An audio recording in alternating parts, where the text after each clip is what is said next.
মিলানো ঈদগামের হরফ 6টি ইয়া রা মিম লাম ওয়াও নুন ঈদগাম দুই প্রকার ঈদগাম দুই প্রকার ঈদগামে বাগুন্না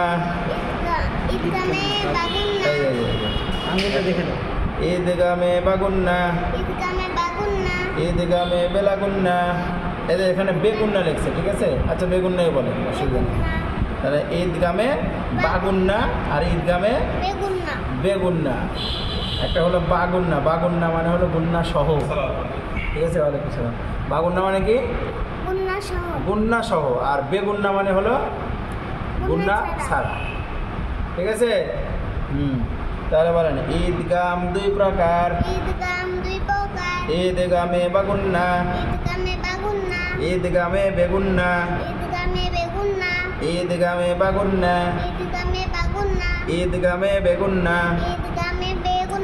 ঈদগাম দুই প্রকার ঈদগামে বাগুন্না ঈদগামে বেগুন্না। আবার এখান থেকে পড়েন ঈদগাম অর্থ মিলানো ঈদগামের হরফ 6টি ইয়া রা মিম লাম ওয়াও নুন। বলেন তো একটু ঈদগাম অর্থ মিলানো ঈদগামের হরফ 6টি ইয়া রা মিম লাম ওয়াও নুন। হ্যাঁ, তার মানে এই যে এখানে 6টাতে দিয়েছে, এই 6টা এই যে এখানে যে দুটো প্রকার বের হলো, এই দুই প্রকার মিলে কিন্তু এই 6টা, ঠিক আছে? তার মানে দুটাই কিন্তু ঈদগাম। একটা হলো গুন্না সহ আর একটা গুন্না ছাড়া।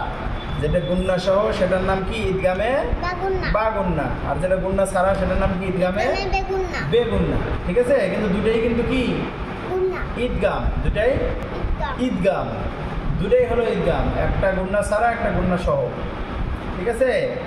আচ্ছা, এবার ঈদগামে বাগুন্না কিভাবে হয় এটা আমরা জানবো, বুঝা গেল?